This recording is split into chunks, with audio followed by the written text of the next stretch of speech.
Many young Americans are converting to Orthodox Christianity from a variety of different backgrounds. America has historically been a very Protestant nation with a Catholic minority, but we are seeing the implosion of both the Catholic Church and these Protestant and evangelical churches as they give in to liberalism, modernism. They don't stand for anything. So people are looking for something solid, looking for something unchanging, looking for something very traditional that is against all the ills of the modern world. And that is Orthodox Christianity. Now let's hear from some converts. We didn't really have any set beliefs beyond just kind of like general pragmatic, well, you should be a good person. You should be functional in society, right? And I mean, I remember my dad, he would our dad would instill virtues, started getting into like studying the I don't know, just kind of various Eastern religions, a little bit of occultism, Western occultism started becoming interesting to me. And that just led me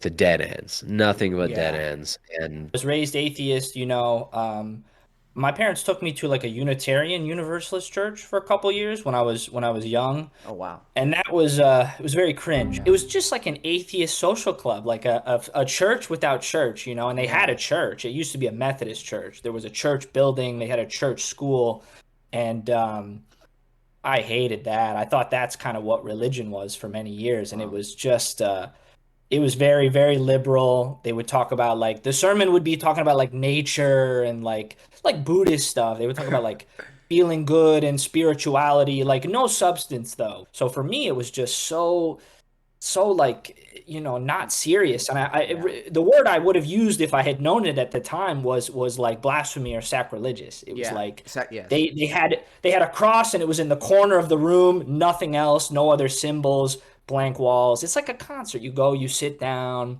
I grew up Lutheran. I was part of the Wisconsin Evangelical Lutheran Synod for a period of about 37 years. So I grew up with a notion of sacraments in a limited way, admittedly, and also with imagery. I just felt like at some point something was missing in the Lutheran Church, and for a very long time I could not really put my finger directly on it. I felt that the sense of holiness and reverence that I had once felt as a small child in that church, aged 4, 5, 6 years old, eventually dissipated and almost dissipated so slowly that I didn't even notice that it had gone. And so by the time I was in my 20s, I was really kind of starting to notice that it had disappeared and wondered what happened to it.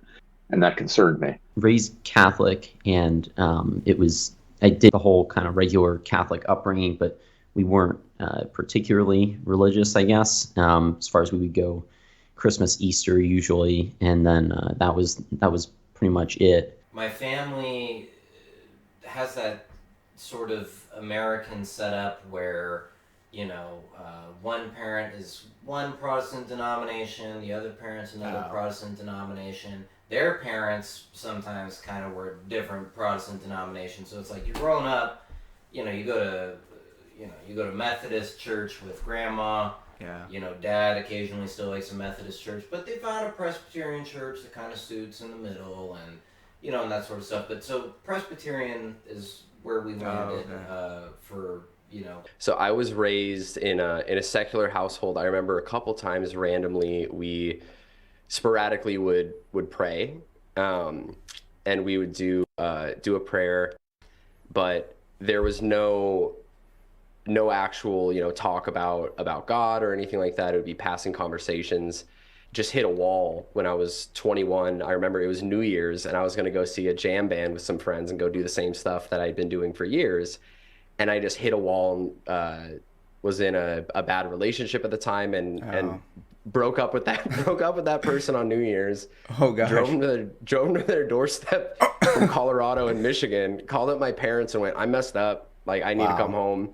And then I went home, went down to South Florida where they were living and where I had finished out high school, and I just slept pretty much for like a week and a half straight.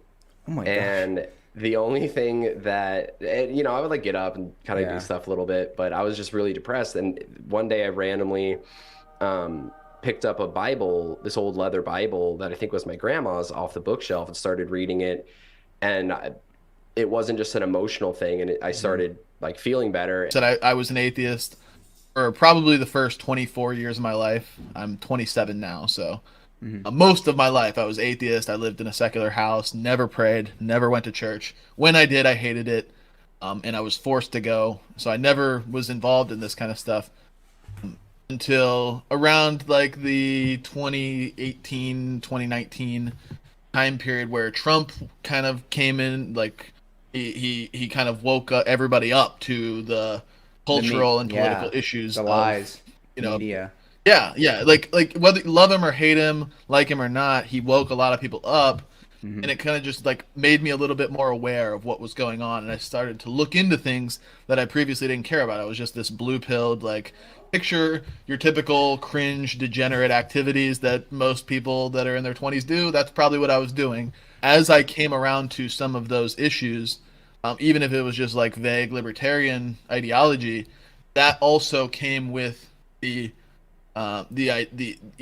getting away. It came with the idea of God, and like Yeah. how do you actually influence, or what are your ideas influenced by? Was raised, I would say, Baptist. My grandparents went to evangelical churches. Sixth or seventh grade, I can't remember what she taught, but she was one of my middle school teachers. Oh, really? And she, she was Orthodox, and we didn't talk a ton about Orthodoxy or anything like that.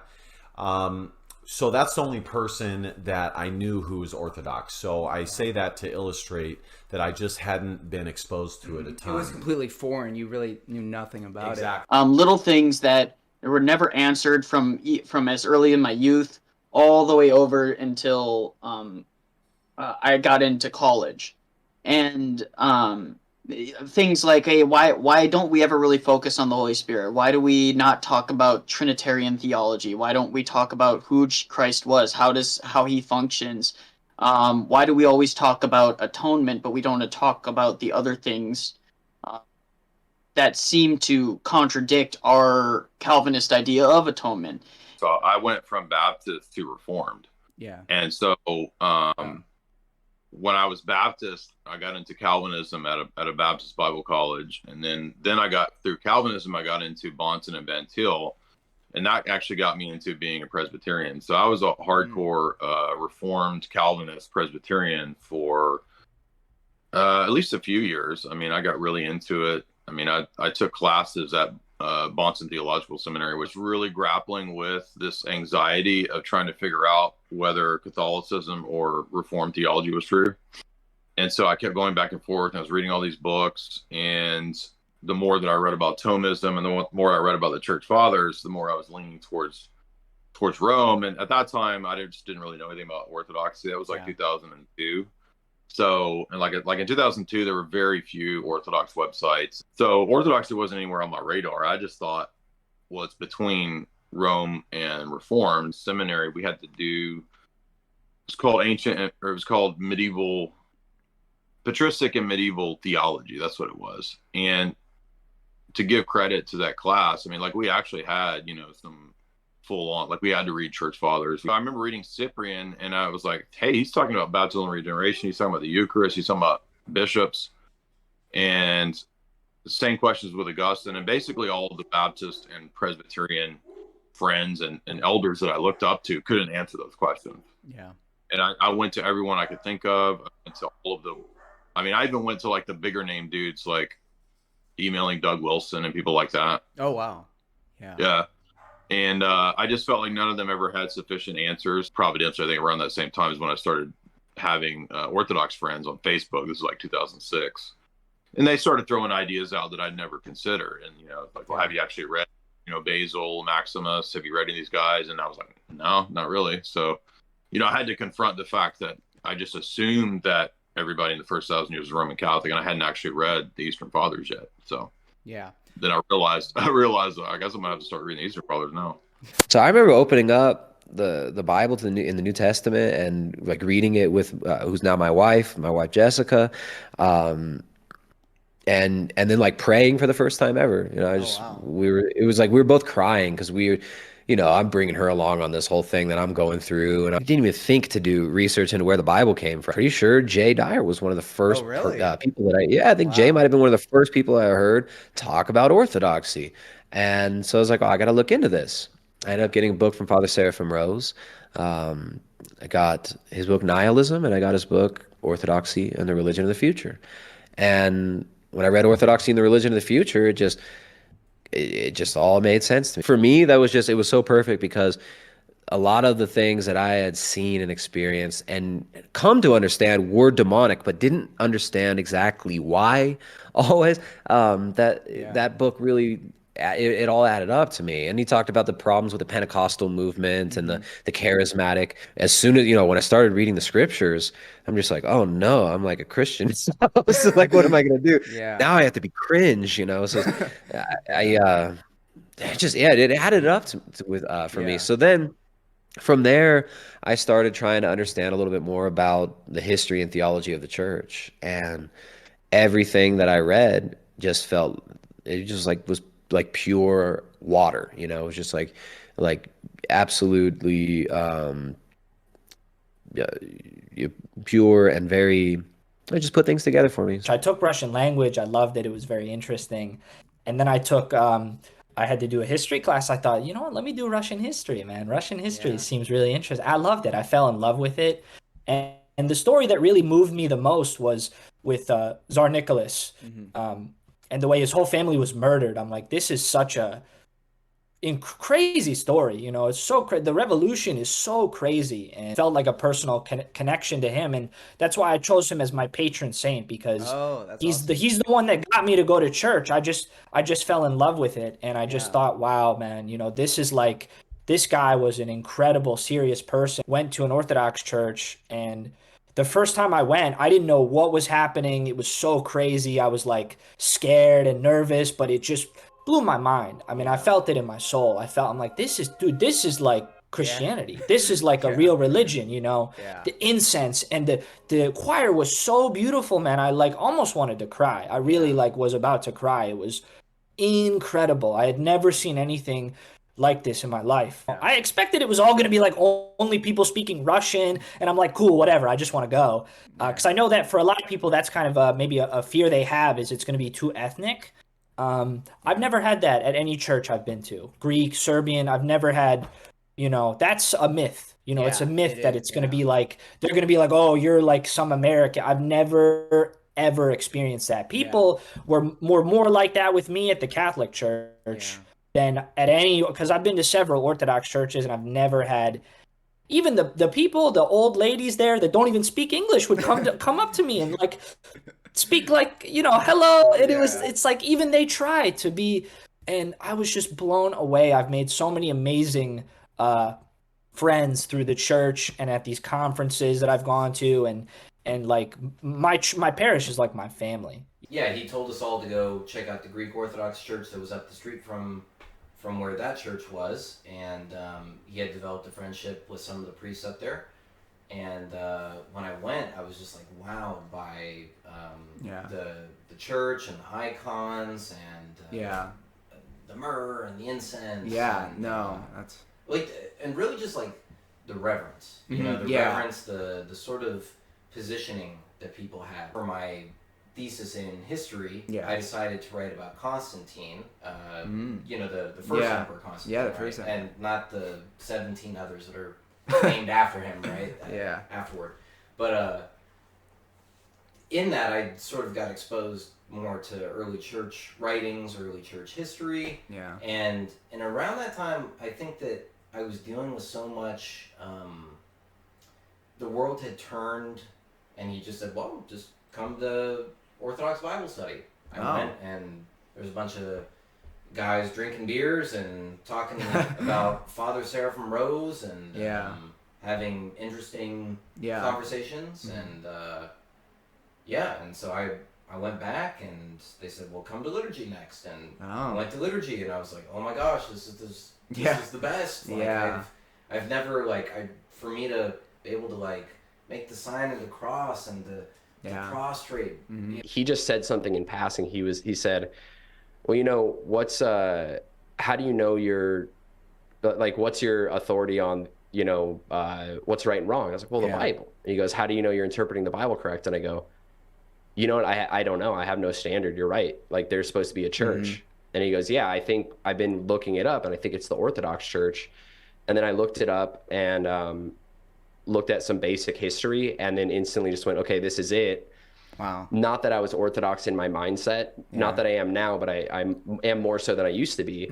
And I just went, okay, this has to be it. I know Christ is real, and it has to be the Orthodox Church. The main exposure that I had was Jay Dyer. And I started watching other people, because of him. It was just something that came up in the YouTube searches. I don't think it was purposeful. But when I heard him, and I consistently heard him, I mean, his arguments were sound, and 100%, he was the one who got me interested in Orthodoxy, without a doubt. As far as Baptists and how they view it, it just, to me, it wasn't sound. The other thing would be tradition, church tradition. The reality is, Baptists and Protestants they do not really care a lot. It's not that they hate it or anything like that, but it's not at the forefront. It's not a focus of them. Correct. We tried one other last kind of ditch thing. My wife suggested, well, hey, why don't we go try the mega church that's in town? Because maybe that's something different. I know. Let's go try it out. And to her credit, the only reason why she mentioned it wasn't because she heard anything particularly great about their supposed services, which frankly was nothing more than a rock concert for 30 minutes, followed by a very boring, all fluff and no substance 45-minute sermon, loosely based on scripture, and mostly just warm fuzzies and pats on the back, But the reason we went is because we had heard from mutual friends that they had a good Sunday school program for the children. By the third time of trying to go in there, I couldn't do it. I literally couldn't do it. I felt like there was something deep inside my heart saying, this is not the place for you. You're not supposed to be here. And I just couldn't go through those doors. Again, kind of discovered it because of Jay, ordered some books, started reading them, started listening to lots of lectures, lots of videos. Fast forward about 18 months later or so, my wife and I were able to take the trip of a lifetime over to the British Isles with Yorkminster. Well, what happened was I got there on a Thursday afternoon and went inside and was just there as basically again, a bit of a pilgrim, but also tourist. I was there to learn about history and these different sorts of things. But within a minute of getting inside Yorkminster, I remembered I was looking around and kind of gazing up at the massive vaulted ceiling and just taking in, the sights of it all. And it was in that very moment that I felt that I was surrounded by the presence of God. And so I was having what people would probably call a religious or spiritual experience. I couldn't see God. I couldn't hear him or nothing. I could sense down here, so to speak. I said, you've given me the greatest sign I will ever receive in this life, on this side of the veil, that you exist. And I give thanks to you for that. But I'm looking into Orthodoxy, and I don't know if it is the right path. I feel that it is. I feel being pulled in that direction, truly, in my heart and my soul. But I still wasn't completely certain. And so I said, Lord, if you give me a sign, whether it's something I read, whether it's a person I encounter, whether it's whatever, just send me a sign that I'm on the right path. But I thought I should go to that prayer service just to engage with God a little more and to thank him for what had happened the day before with that experience.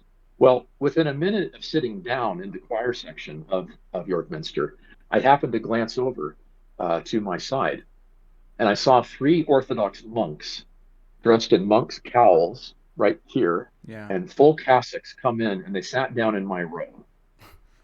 And I remember looking up and grinning up at the ceiling. Of course, I was kind of looking in the direction of the heavens. And I thought to myself, you've got to be kidding me. Because almost 24 hours earlier, I had this experience and I wept and I prayed my heart out. And then here come these 3 monks. So as you can imagine, Kyle, I was chomping at the bit for the next 45 or so minutes because I wanted to talk to them so desperately and tell them about what had happened, which is what happened. I remember seeing some stuff about Orthodoxy, some stuff online, some stuff in my personal life. And there was something about it that I was always kind of intrigued by it because, in Catholic school, they didn't really talk about it that much. Like, websites I'd go on, I saw some stuff about it. And then I had a friend who I knew through music, who was like into Orthodoxy, and he was a big Jay Dyer fan, and this was like the end of 2018. And I remember him kind of sending me Jay Dyer, make it something more than what it was at that point. So eventually, like a couple months after that, I finally was able to, I got into an Orthodox church. It was a Greek church. And it was like, there's just something about the whole the liturgical experience that Yes. it felt like, okay, this is what I've been looking for, and this makes sense. So Yeah. it was one of those, you walk in and it makes sense. I'd say the big difference walking in, and I liked it, was that it was a lot more reverent, just overall, Yeah. and symbolic. And I'm really, I mean, as being like a kind of an artist, I guess, in mentality, a lot of time it's like I'm very into symbolism and stuff like that. Thing that I think brings a lot of people to Orthodoxy, and I think I'm certainly one of these people, and I didn't really know it until I heard it from somebody else, is that when you look around you and you see all of this degeneracy, or you see all these problems in society and all these problems in culture, and you're wondering, like, how do we actually solve this? Because Yeah. what we're doing now is clearly not working. What's going on around us is clearly not the solution, whether it be the government and what was it that actually curbed this degeneracy and actually provided a unified culture, a unified standard. Yeah. You look back far enough and you find it was the Orthodox Church. Exactly. And that they've had these battles and these debates for centuries, from the beginning of time, and they've had answers. And those answers still hold true to this day. So there's no mistaking it once you find it. Once you find the truth, once you walk into and experience your first divine liturgy, there's no mistaking that is the true faith. And A friend of mine, who shall remain anonymous, mentioned Orthodoxy to me, and really? as a history major, I started researching deeply into Orthodoxy, and that's really what led me into the Orthodox Church. I attended my first divine liturgy about 3 years ago. Was a catechumen a couple months after that, and I was a catechumen for about 3 years until being baptized in August of this year. Saint Athanasius, Saint Ignatius, on the Incarnation, all these things, and I'm like, oh my gosh, these guys are talking about things that we don't, historically, Protestants never talked about. Like, they're talking about things that we just kind of swept under the rug. And so I'm like, well, it seems like the historic church was more consistent. The theology didn't matter to me as much at that point. It wasn't until I came to a conclusion that Orthodoxy had a legitimate claim to being the historic church, at least on par with Roman Catholicism, that I started digging into the differences theologically between Roman Catholicism and Orthodoxy. So that's really what kind of, it was more of a, hey, Orthodoxy has a legitimate claim historically, then the theology was layered on top of it. I hope you enjoyed this video. If you want to see the full interview with each of those people, you can check out my channel, The Orthocast, where I have in-depth interviews with all these people of why they came to Orthodoxy, and we start talking about other topics. I think it's very interesting, and I plan to make a part 2, a part 3, as I interview more and more people, because I think the biggest problem for Orthodoxy for so long is that they didn't have anything in the English language, and it's hard to convert people when they don't have the resources in their own language. But now all of these great Orthodox texts have been translated into English, and we have lots of good creators speaking in the language, in the English language, speaking in every language. So I'm very optimistic about the future of Orthodoxy. Leave a comment. Thank you so much. God bless.